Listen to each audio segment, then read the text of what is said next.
بسم اللہ الرحمن الرحیم نحمدہ ونصلی علی رسولہ الکریم اما بعد۔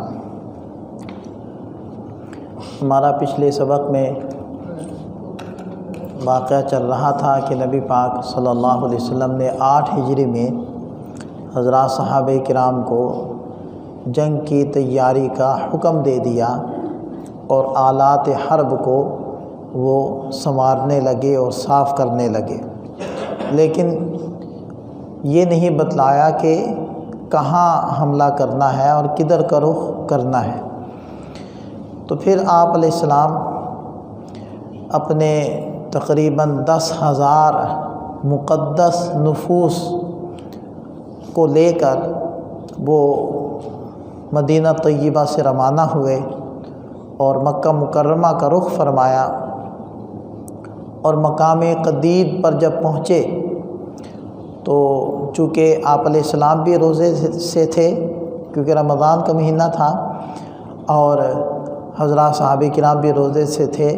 تو آپ علیہ السلام نے اس مقام قدیم پر، مقام قدید، اس پر پہنچ کر لکھ دیتا ہوں میں،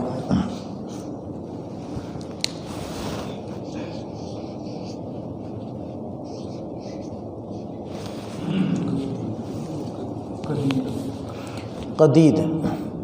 اس مقام پر پہنچ کر آپ علیہ السلام نے سواری پر بیٹھ کر پانی نوش فرمایا، یعنی روزہ افطار کر دیا، اور آپ علیہ السلام کے اس عمل سے حضرات صحابہ کرام نے بھی روزہ افطار کر دیا۔ چونکہ جہاد کا سفر تھا تو ایک تو مسافر کے لیے ویسے بھی روزہ رکھنا وہ ضروری نہیں ہے، بعد میں قضا کر لے، دوسرا جہاد کا سفر ہے، اس لیے آپ علیہ السلام نے روزہ افطار کر دیا اور صحابہ کرام نے بھی افطار کر دیا۔ اس کے بعد آگے بڑھے اور جحفہ مقام پر پہنچے۔ جحفہ، اس مقام پر حضرت عباس رضی اللہ عنہ اپنے اہل خانہ کو لے کر استقبال کے لیے کھڑے ہوئے تھے۔ حضرت عباس رضی اللہ عنہ تو بہت پہلے سے ہی مسلمان ہو چکے تھے، اور نبی پاک صلی اللہ علیہ وسلم کی ہدایات کے مطابق مکہ مکرمہ میں ہی ٹھہرے ہوئے تھے اور وہاں کی اطلاعات آپ علیہ السلام کو دیا کرتے تھے، تو اس موقع پر وہ بھی آپ علیہ السلام کے ساتھ شامل ہو گئے، اور ان کے ساتھ دیگر حضرات میں سے 2 زیادہ اہمیت کے ساتھ قابل ذکر احباب تھے۔ ایک کا نام تھا حضرت ابو سفیان بن حارث، یہ نبی پاک صلی اللہ علیہ وسلم کے چچا زاد بھائی ہیں، حارث بن عبد المطلب کے بیٹے ابو سفیان بن حارث، اور دوسرے تھے عبداللہ بن امیہ، یہ پھوپھی زاد بھائی تھے۔ تو یہ جو چچا زاد تھے ابو سفیان بن حارث، یہ آپ علیہ السلام کے پہلے دوست تھے، لیکن جب آپ علیہ السلام نے اعلان نبوت فرمایا تو دشمن بن گئے، اور اشعار میں حجب آپ علیہ السلام کی کیا کرتے تھے، تو آپ علیہ السلام کو بہت زیادہ ان کی وجہ سے تکلیف پہنچی اور بڑا دکھ ہوا۔ جب قریبی کی طرف سے مخالفت اس شدت کے سامنے آئے تو دکھ زیادہ ہوتا ہے، تو یہ خدمت میں حاضر ہوئے، تو نبی پاک صلی اللہ علیہ وسلم نے رخ انور موڑ لیا اور ان سے اعراض فرمایا، گویا کہ ناراضگی کا اظہار فرمایا۔ تو حضرت عباس رضی اللہ عنہ نے بھی سفارش کی، اور حضرت ام سلمہ رضی اللہ عنہ نے بھی سفارش کی، اور حضرت عباس رضی اللہ عنہ نے انہیں فرمایا کہ تم ایسا کرنا کہ کسی موقع پر اچانک نبی پاک صلی اللہ علیہ وسلم کے سامنے ہو جانا، اور اس موقع پر تم نے وہی الفاظ کہنے ہیں جو حضرت یوسف علیہ السلام کے بھائیوں نے حضرت یوسف علیہ السلام کو کہے تھے کہ لقد آثرک اللہ علینا وإن كنا لخاطئین، کہ اللہ نے آپ کو ہم پر فوقیت اور فضیلت دی، یقیناً ہم خطاوار اور قصوروار تھے۔ تو انہوں نے ایسے ہی کیا کہ ایک موقع پر اچانک آپ علیہ السلام کے سامنے ہو کر یہ بات عرض کی، تو نبی پاک صلی اللہ علیہ وسلم نے ارشاد فرمایا لا تثریب علیکم اليوم یغفر اللہ لکم وَهُوَ أَرْحَمُ الرَّاحِمِينَ، وہی بات جو حضرت یوسف علیہ السلام نے جواب میں اپنے بھائیوں کو ارشاد فرمائی تھی، وہی نبی پاک صلی اللہ علیہ وسلم نے ارشاد فرمائی کہ چلو تم پر کوئی الزام نہیں، اللہ تمہاری مغفرت کرے، یقیناً وہ سب سے بڑا بخشنے والا مہربان ہے۔ تو یہ حضرات بھی مسلمان ہو گئے۔ اس سے آگے بڑھے اور مکہ مکرمہ کے قریب پہنچ کر مر الزہران ایک بڑا میدان ہے، وہاں پڑاؤ کیا۔ یہ میں لکھ کر بھی دکھا دیتا ہوں،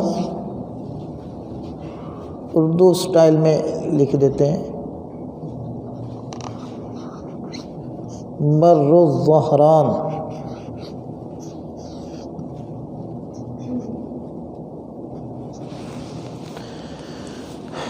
قریش کو اطلاع تو مل چکی تھی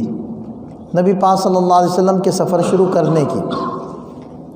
تو انہوں نے 3 افراد کو، حضرت ابو سفیان، حضرت حکیم بن حزام اور بدیل بن ورقہ، یہ تینوں حضرات مسلمان ہو گئے تھے رضی اللہ عنہم، ان کو بھیجا تحقیق احوال کے لیے۔ تو یہ تینوں احباب نکلے کہ ہم دیکھیں، پتہ چلائیں کہ لشکر کہاں تک پہنچا ہے۔ اور حضرت عباس رضی اللہ عنہ جب لشکر اسلام نے پڑاؤ ڈالا مر الزہران میں، اور نبی پاک صلی اللہ علیہ وسلم نے ارشاد فرما دیا کہ ہر مجاہد اپنی الگ آگ جلائے، تو 10 سے 12,000 تقریباً مجمع وہاں پہنچنے تک ہو چکا تھا۔ تو 12,000 کا مجمع بکھر کر بیٹھا ہو، ہر ایک نے اپنی آگ جلائی ہوئی ہو،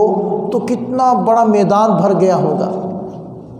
تو حضرت عباس رضی اللہ عنہ اپنے خچر پر سوار ہو کر نکلے کہ میں کسی طریقے سے اہل مکہ کو یہ بتلاؤں کہ تم لوگ معافی مانگ لو اور سر جھکا دو، ہتھیار ڈال دو تو تمہاری بچت ہے، ورنہ آج تم بچ نہیں سکتے۔ تو اتنے میں حضرت عباس رضی اللہ عنہ کی ملاقات ہوگی انہی تینوں احباب سے۔ تو انہوں نے کہا کہ آپ کہاں سے آ رہے ہیں؟ وہ فرمان لگے کہ میں یہیں سے آ رہا ہوں۔ تو کہنے لگے کہ یہ کون قبیلہ ہے؟ یہ تو بہت بڑا قبیلہ ہے۔ تو حضرت ابو سفیان کہنے لگے کہ یہ بنو عمر لگتے ہیں۔ تو دوسرے احباب کہنے لگے کہ بنو عمر تو اتنا بڑا نہیں ہے، یہ تو پورا مر الزہران کو اس نے گھیرا ہوا ہے۔ تو حضرت عباس رضی اللہ عنہ فرمانے لگے کہ یہ کوئی قبیلہ نہیں ہے، یہ نبی پاک صلی اللہ علیہ وسلم اور ان کے ساتھ آیا ہوا لشکر ہے۔ تو یہ تو اندازہ تھا ان لوگوں کو کہ یہ حضرات چلے ہوئے ہیں، لیکن یہ اندازہ نہیں تھا کہ اتنی جلدی اتنا قریب پہنچ چکے ہیں۔ اس سے یہ تینوں حضرات گھبرا گئے۔ تو حضرت عباس رضی اللہ عنہ نے فرمایا کہ ابو سفیان، اب وقت آ چکا ہے، تم لوگ جلدی سے میرے ساتھ آ جاؤ اور نبی پاک صلی اللہ علیہ وسلم کی خدمت میں حاضر ہو جاؤ اور اسلام لے آؤ تو تمہاری جان بچ سکتی ہے، ورنہ اگر کسی مسلمان کے ہتھے چڑھ گئے نا تو آج تم نہیں بچتے، کیونکہ آگے کیا حالات آنے والے تھے اس کا تو کسی کو اندازہ نہیں تھا۔ تو یہ جلدی سی ان کے ساتھ ہو لیے، اور یہ حضرت عباس ان حضرات کو لے کر وہ لشکر میں پہنچے۔ حضرت عمر فاروق رضی اللہ عنہ اور دیگر کچھ صحابہ کرام پہرا دے رہے تھے۔ جیسے حضرت عمر رضی اللہ عنہ کی نظر پڑی حضرت ابو سفیان کے اوپر تو وہ دوڑے تلوار لے کر، اور یہ جلدی سے آپ علیہ السلام کے خیمے تک پہنچے۔ پیچھے سے حضرت عمر رضی اللہ عنہ پہنچ گئے، یا رسول اللہ، یہ اللہ اور اس کے رسول کا دشمن آج قابو آ گیا، آج میں اس کو نہیں چھوڑوں گا۔ تو آپ علیہ السلام نے فرمایا کہ عمر ٹھہر جاؤ۔ تو یہ احباب آئے اور فوراً یہ حضرت حکیم بن حزام اور حضرت بدیل بن ورقہ، ان دونوں حضرات نے تو فوراً کلمہ پڑھ لیا، اور کچھ گفت و شنید کے بعد حضرت ابو سفیان رضی اللہ عنہ نے بھی کلمہ پڑھ لیا۔ اب اگلے دن نبی پاک صلی اللہ علیہ وسلم نے ارشاد فرمایا حضرت عباس سے کہ آپ ان حضرات کو لے کر پہاڑ کی ایسی جگہ پر کھڑے ہو جاؤ جہاں سے نیچے سے گزرنے کا راستہ تنگ ہے۔ اب تنگ راستے سے جب لشکر گزرے گا تو بہت ہی زیادہ معلوم ہوگا۔ تو حضرت عباس رضی اللہ عنہ وہاں کھڑے ہو گئے ان کو لے کر، حضرت ابو سفیان کو لے کر، کہ یہی سردار تھے۔ اب صحابہ کرام کے جو جتھے اور لشکر بنے ہوئے تھے وہ مختلف جھنڈے لے کر اپنے اپنے قبیلوں کے اب وہ آ رہے ہیں، ہتھیار لگائے ہوئے ہیں اور ترانے پڑھتے ہوئے، اشعار پڑھتے ہوئے اور کندھے ہلاتے ہوئے اور فاتحانہ انداز کے اندر وہ حضرات آ رہے ہیں ایسے چلتے ہوئے، جیسے آپ نے کبھی دیکھا ہوگا کہ پریڈ ہوتی تھی پہلے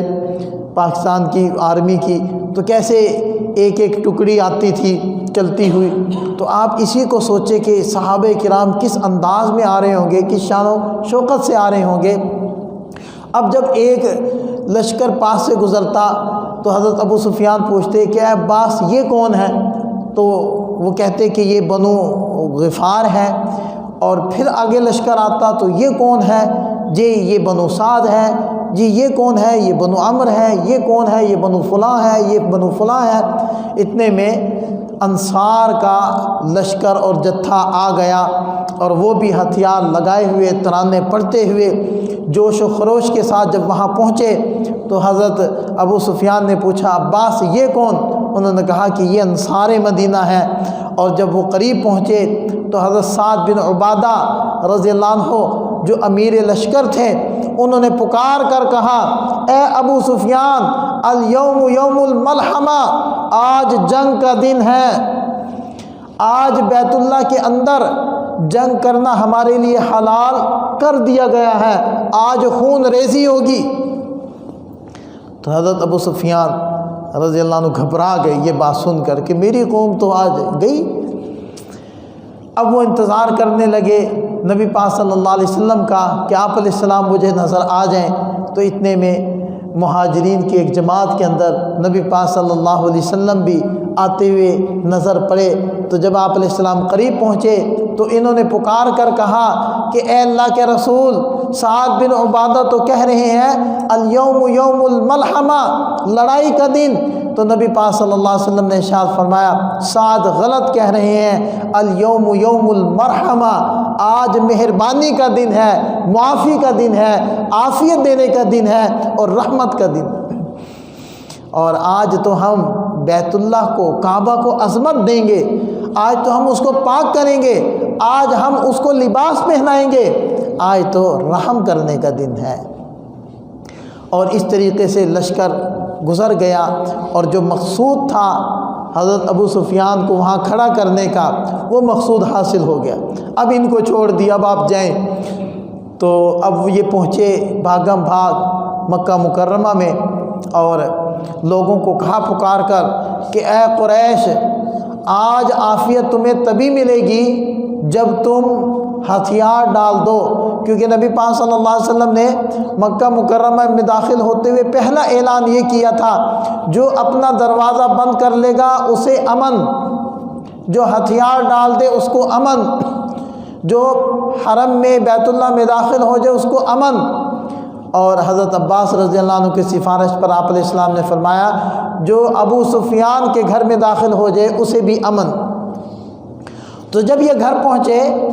تو رؤساء اور قریش کے وڈیرے اکٹھے ہو گئے اور بڑے غصے میں کہ ہم فوری جنگ کی تیاری کریں۔ تو حضرت ابو سفیان رضی اللہ عنہ نے فرمایا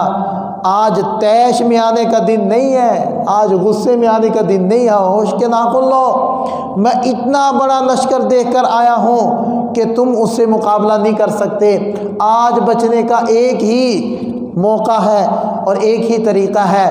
کہ آپ علیہ السلام نے یہ بھی حکم دیا ہے کہ جو میرے گھر میں آ جائے گا اس کو امن ہے۔ تو وہ کہنے لگے کہ آپ کے گھر میں اتنی کہاں جگہ کہ ہم سب سما جائیں؟ تو انہوں نے کہا کہ آپ علیہ السلام نے یہ بھی اعلان کیا ہے جو گھر کا دروازہ بند کر لے وہ اس کو بھی امن ہے، یعنی جو نہ لڑے، اور جو ہتھیار ڈال دے اس کو بھی امن ہے، تو اور جو بیت اللہ میں چلے جائے اس کو بھی امن ہے۔ تو دوڑے ہیں قریشی اور مشرکین کہ ہم بیت اللہ میں پہنچ جائیں۔ کسی نے ہتھیار ایسے ڈال دیے نیچے اور سیدھا کھڑا ہو گیا، کسی نے دروازہ بند کر لیا، کوئی حضرت ابو سفیان رضی اللہ عنہ کے گھر میں آ گیا۔ گویا کہ سب نے سرنڈر کر دیا اور سب نے اس چیز کو قبول کر لیا۔ مکہ مکرمہ کی دوسری جانب سے داخل ہونے کے لیے نبی پاک صلی اللہ علیہ وسلم نے حضرت خالد ابن ولید رضی اللہ عنہ کے ساتھ ایک لشکر بھیجا کہ تم اس جانب سے داخل ہوو۔ وہاں کچھ لوگ اکٹھے تھے، انہوں نے انجانے میں یا موقع پا کر صحابہ کرام کے لشکر پر حملہ کیا، اور ایک روایت کے مطابق 2 صحابہ اور ایک کے مطابق 3 صحابہ شہید ہو گئے۔ تو اس میں پھر تلوار صحابہ کرام کی بھی نکلی ہے، اور 11 یا 12 وہ مشرکین اس موقع پر مارے گئے ہیں، اور اس کے بعد وہ سب بھاگ بھوگ گئے۔ بہرحال نبی پاک صلی اللہ علیہ وسلم جب مکہ مکرمہ میں داخل ہوئے تو سب سے پہلے حضرت ام ہانی جو حضرت علی رضی اللہ عنہ کی بہن ہیں ان کے ہاں تشریف لے گئے، غسل فرمایا اور چاش کی 8 رکعات ادا فرمائیں۔ حضرت ام ہانی فرماتی ہیں کہ مختصر قیام تھا، البتہ رکوع سجدہ خوب پورا تھا۔ اور اس کے بعد آپ علیہ السلام نے فرمایا اے ام ہانی ہمیں کھلانے کے لیے کچھ نہیں ہے؟ تو انہوں نے عرض کیا کہ یا رسول اللہ کچھ روٹی کے خشک ٹکڑے پڑے ہیں، مجھے شرم آئی کہ میں آپ کے سامنے پیش کروں۔ آپ علیہ السلام نے فرمایا لاؤ۔ دیکھیں 2 جہانوں کے سردار ہیں اور فاتح مکہ ہیں، ان کا کھانا کیا ہے؟ وہ خشک ٹکڑے لائیں، آپ علیہ السلام نے پانی میں ڈال کر ان کو نرم کیا، اور وہ نمک لائیں تو آپ علیہ السلام نے فرمایا کوئی سالن نہیں ہے؟ انہوں نے عرض کیا کہ یا رسول اللہ سرکہ ہے۔ فرمایا سرکہ لاؤ۔ نعم الادام الخل، یہ سرکہ کیا ہی بہترین سالن ہے، اور فرمایا کہ جس کے گھر میں سرکہ ہو اس کو کسی چیز کی احتیاج نہیں ہوتی، یعنی اس کے گھر میں کھانا موجود ہے۔ تو اس سرکے کو آپ علیہ السلام نے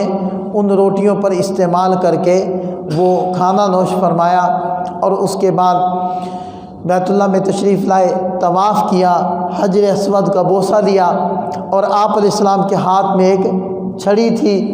آپ علیہ السلام ان بتوں کے اوپر مارتے جاتے اور بت منہ کے بل گرتے جاتے، اور آپ علیہ السلام فرما رہے تھے جاء الحق وزہق الباطل ان الباطل کان زہوقا، حق آ گیا باطل بھاگ گیا، اور باطل تو بھاگنے والا ہی ہے، باطل تو بنا ہی دبنے کے لیے اور بھاگنے کے لیے ہے، بشرطے کہ اہل حق کو لے کر بڑھیں اور اٹھیں، تو پھر دیکھیں باطل کیسے بھاگتا ہے۔ اب آپ علیہ السلام نے بیت اللہ کو، یعنی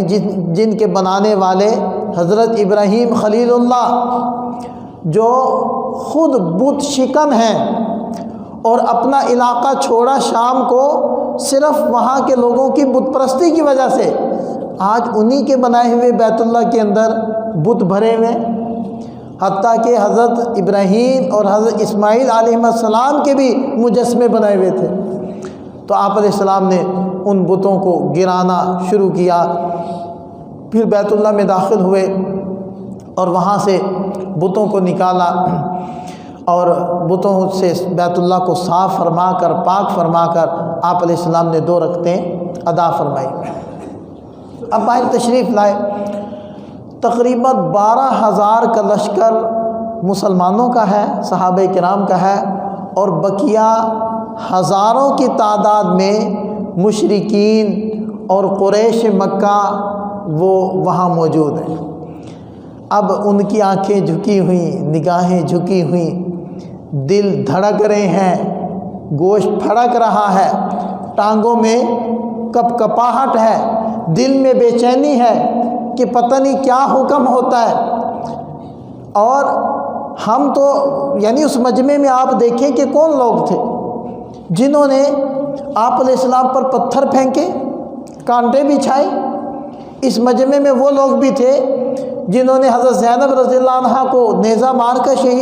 جو ہے ان کو تکلیف پہنچائی۔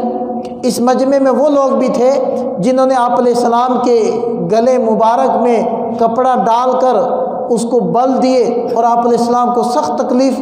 سے دوچار کیا۔ اس مجمع میں وہ بھی تھے جو گالیاں دیتے تھے اور ہج بیان کرتے تھے اور شاعری کے اندر آپ علیہ السلام کو تکلیف پہنچایا کرتے تھے۔ اس مجمع میں وہ بھی تھے جنہوں نے پلاننگ کی تھی اور آپ علیہ السلام کے قتل کے لیے یا شہید کرنے کے لیے وہ تلواریں لے کر ساری رات آپ علیہ السلام کے گھر کے باہر کھڑے رہے تھے۔ اس مجمع میں وہ بھی تھے جنہوں نے آپ علیہ السلام کا پیچھا کیا اور انعامات لگائے۔ اور اس لشکر میں، اس مجمع میں وہ بھی تھے جنہوں نے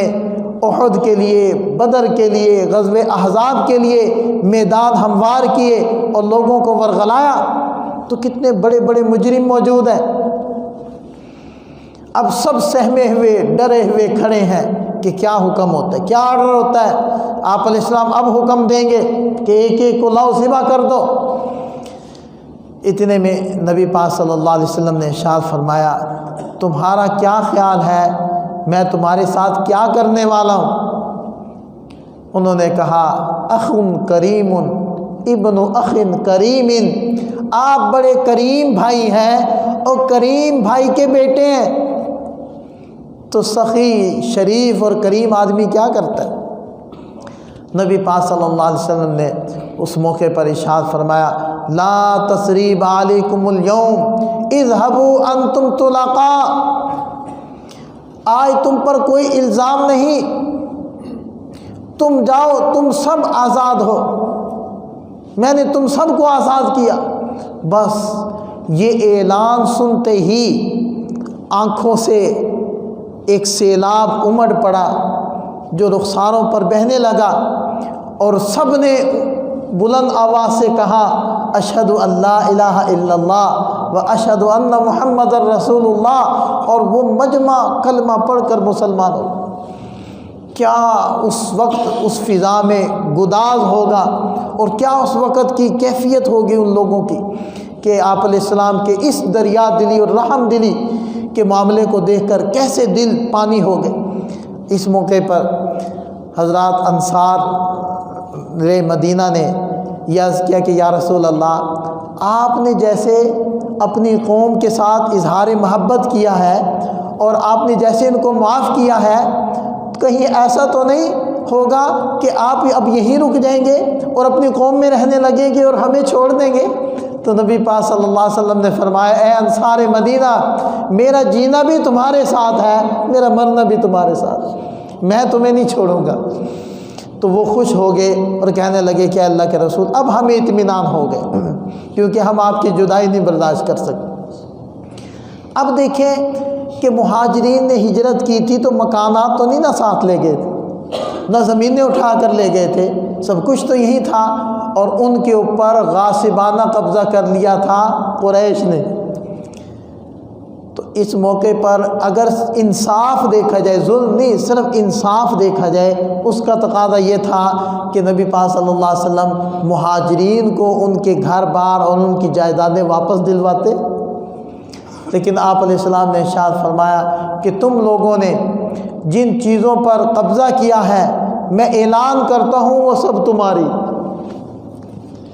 وہ سب تم لے لو۔ کیا ایسا منظر آسمان نے کبھی دیکھا ہوگا؟ کیا مکہ کے پہاڑوں نے ایسا منظر دیکھا ہوگا کہ ایک فاتح مکہ ہے اور فوج ان کے پاس موجود ہے اور جانی دشمنوں کو آپ علیہ السلام ایسے نواز رہے ہیں؟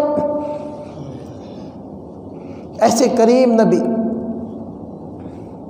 اور آپ علیہ السلام نے خطبہ ارشاد فرمایا کہ جس کے چند الفاظ کا میں ترجمہ کرتا ہوں کہ اللہ وحدہ لا شریک ہے، اس کے سوا عبادت کے لائق کوئی نہیں، اس نے اپنے وعدے کو سچا کر دکھایا، اس نے اپنے بندے محمد صلی اللہ علیہ وسلم کی مدد فرمائی۔ اور اے لوگو، آج میں جاہلیت کی تمام رسومات کو اور تمام خونوں کے بدلوں کو اور تمام جو رسومات بد تھیں ان تمام کو میں اپنے پاؤں تلے مسلتا ہوں اور رونتا ہوں اور ان کو ختم کرتا ہوں، سوائے دو چیزوں کے، ایک بیت اللہ کی تولیت یعنی جس کے پاس تھی وہ اس کے پاس رہے گی، اور ایک حجاج کو زمزم پلانا، یہ دو چیزیں باقی رہیں گی، اس کے علاوہ میں تمام چیزوں کو ختم کرتا ہوں۔ اور اے قریش، آج خاندانی تکبر اور خاندانی فخر اس کو اللہ نے مٹا دیا۔ سب لوگ سنو، تم سب ایک ماں باپ کی اولاد ہو، آدم کی اولاد ہو، اور آدم مٹی سے بنے۔ یا ایھا الناس، یہ آیت مبارکہ پڑھی، انا خلقناکم من ذکر و انثی، اے لوگو ہم نے تمہیں ایک مرد عورت سے پیدا کی، وَجَعَلْنَاكُمْ شُعُوبًا وَقَبَائِلَ لِتَعَارَفُوا، تمہارے خاندان بنائے، قبائل بنائے تاکہ تمہارا آپس میں تعارف ہو۔ إِنَّ أَكْرَمَكُمْ عِنْدَ اللَّهِ أَتْقَاكُمْ، تم میں سے زیادہ عزت والا وہ ہے جو اللہ سے زیادہ ڈرنے والا۔ یہ پہلا دن کا خطبہ تھا جو آپ علیہ السلام نے ارشاد فرمایا۔ اس کے بعد عمومی طور پر تو معافی کا اعلان ہو گیا، البتہ چند بدبخت ایسے تھے جنہوں نے بہت ہی بے غیرتی کی تھی۔ آپ علیہ السلام نے ان کے بارے میں ارشاد فرمایا، اگر ان افراد میں سے کوئی ایک مسلمان نہ ہو تو جہاں وہ قابو میں آئے قتل کر۔ ان میں عبد العزیٰ بن اختل بھی تھا جو پہلے مسلمان ہو گیا تھا، اپنے آپ کو مسلمان شو کیا، پھر جب آپ علیہ السلام نے ایک جگہ جانوروں کی زکوٰۃ لینے کے لیے بھیجا تو راستے میں جو دوسرے مسلمان ساتھی تھے، صحابی تھے، ان کے ساتھ تھوڑی سی تو تکار ہو گئی، اور اسی پر اس انسان نے، عبد العزیٰ نے اس مسلمان اس صحابی کو شہید کر دیا، اور جتنے بھی جانور تھے وہ زکوٰۃ کے وہ لے کر مکہ بھاگ آئے۔ تو جب یہ لشکر داخل ہوا تو یہ بھی اپنا نیزہ لے کر مسلمانوں سے مقابلے کے لیے آیا تھا، لیکن لشکر دیکھ کر گھبرا کر بیت اللہ میں چھپ گیا اور غلاف سے چمٹ گیا، تو دو صحابہ نے اس کو وہیں پکڑ کے ذبح کی۔ اس کے علاوہ چند ایک اور تھے، کچھ تو مسلمان ہو گئے تھے لیکن کچھ کو قتل کیا گیا۔ اس میں ایک باندی بھی تھی، زیادہ نبی پاک صلی اللہ علیہ وسلم کی اشعار کے اندر حجب کیا کرتی تھی، اس کو بھی قتل کیا گیا۔ اسی کے ساتھ کچھ حضرات ایسے تھے کہ جو مکہ مکرمہ کو چھوڑ کر چلے گئے، ان میں سے ایک حضرت اکرمہ بن ابی جہل رضی اللہ عنہ، تو یہ بھی چھوڑ کر چلے گئے تھے مکہ کو، تو پھر بعد میں ان کی اہلیہ مسلمان ہوگی اور انہوں نے امن لے کر ان کے لیے اور ان کو واپس بلایا، اور جب یہ آئے ہیں آپ علیہ السلام کی ملاقات کے لیے تو نبی پاک صلی اللہ علیہ وسلم اس قدر خوش ہوئے ہیں اور اس قدر تیزی سے ان کے استقبال کے لیے ان کی طرف بڑھے ہیں کہ آپ علیہ السلام کی چادر وہ اتر کے نیچے گر گئی، اس قدر آپ علیہ السلام نے خوشی کا اظہار کیا۔ اسی طرح سفیان بن امیہ بن خلف مشہور تھا کافر، تو اس کا بیٹا حضرت صفوان یہ بھی اس موقع پر مسلمان ہوئے ہیں، یہ بھی مکہ مکرمہ چھوڑ گئے تھے۔ اسی طرح حضرت کعب بن زہیر رضی اللہ عنہ یہ بھی طائف چلے گئے تھے، جب ان کو بھی پتہ چلا کہ امن دیا گیا ہے تو یہ بھی آ کر مسلمان ہوئے، اور نبی پاک صلی اللہ علیہ وسلم کی شان کے اندر ایک قصیدہ پڑھا انہوں نے، تو آپ علیہ السلام نے خوش ہو کر اپنی ایک چادر ان کو عنایت فرمائی جو ان کے پاس رہی، اور حضرت امیر معاویہ رضی اللہ عنہ نے ان سے 10,000 درہم کی وہ چادر خریدنی چاہی، لیکن انہوں نے نہیں دی کہ یہ برکت ہے، میں اپنے پاس رکھنا چاہتا ہوں۔ ان کے وفات کے بعد ان کے ورثاء میں وہ چادر تھی، تو حضرت امیر معاویہ رضی اللہ عنہ نے 20,000 درہم دے کر، یہ کم سے کم 6 سے 7 کروڑ روپیہ بنتا ہے آج کا، وہ چادر ان سے خریدی، اور وہ پھر ان سلاطین کے اندر برکت کے لیے وہ چلتی رہی وہ چادر۔ تو بہرحال اسی طرح انہی مکہ مکرمہ سے بھاگنے والوں میں حضرت وحشی ابن حرب بھی تھے، تو یہ تو احد کی میدان کے ایک حضرت حمزہ رضی اللہ عنہ کو شہید کرنے والے تھے، تو یہ بھی بھاگ گئے تھے، طائف چلے گئے تھے، اور پھر ایک گروہ کے ساتھ یہ آئے ہیں، آپ علیہ السلام کی خدمت میں حاضر ہوئے اور مسلمان ہوئے۔ نبی پاک صلی اللہ علیہ وسلم نے ارشاد فرمایا، وحشی میرے چچا کو کیسے شہید کیا تھا؟ 7 سال کے بعد حضرت وحشی نے جب وہ واقعہ سنایا تو نبی پاک صلی اللہ علیہ وسلم کی آنکھوں سے آنسو جاری ہو، اتنا غم تھا اور اتنا پیار تھا اپنے چچا حضرت حمزہ رضی اللہ عنہ سے۔ اور آپ علیہ السلام نے فرمایا، وحشی میرے سامنے نہ آیا کر، تجھے دیکھ کر میرے چچا کا غم تازہ ہو جاتا۔ تو حضرت وحشی کہتے ہیں کہ میں بڑا افسوس کرتا تھا کہ میں نے اللہ کے نبی صلی اللہ علیہ وسلم کو اتنی تکلیف پہنچائی۔ تو کہتے ہیں کہ پھر جب حضرت صدیق اکبر رضی اللہ عنہ کے زمانے میں جنگ ہوئی اور اس میں میں نے مسیلمہ کذاب جو جھوٹا داعی نبوت تھا اس کو اپنے نیزے سے، اسی نیزے سے جس سے حضرت امیر حمزہ رضی اللہ عنہ کو شہید کیا تھا، اسی سے میں نے مسیلمہ کذاب کو قتل کیا۔ اور یہ کہا کرتے تھے کہ میں نے کفر کے زمانے میں خیر الناس کو شہید کیا اور اسلام کے زمانے میں شر الناس کو قتل کیا۔ اور یہ کہتے تھے کہ شاید میرا اس جرم کا یہ بدلہ ہو جائے جو میں نے کیا ہے۔ تو پھر آپ علیہ السلام نے اسی موقع پر حضرت بلال رضی اللہ عنہ کو حکم دیا تھا، جو بیت اللہ کے اوپر چڑھ کر انہوں نے اذان پڑھی تھی، اور حضرت عثمان بن ابی طلحہ رضی اللہ عنہ کو بیت اللہ کی چابیاں عطا فرمائی تھی، اور فرمایا تھا کہ یہ ہمیشہ تمہارے خاندان میں رہے گی تا وقتے کہ کوئی ظالم تم سے نہ چھین لے، تمہارا ہی اس کا حق ہے۔ تو تقریباً 19 سے 20 دن نبی پاک صلی اللہ علیہ وسلم نے مکہ مکرمہ میں قیام فرمایا، اور پھر وہاں سے حنین کی طرف سفر فرمایا۔ تو یہ 8 ہجری کا واقعہ اور فتح مکہ کا واقعہ مکمل ہوا۔ وآخر دعوانا ان الحمد للہ رب العالمین۔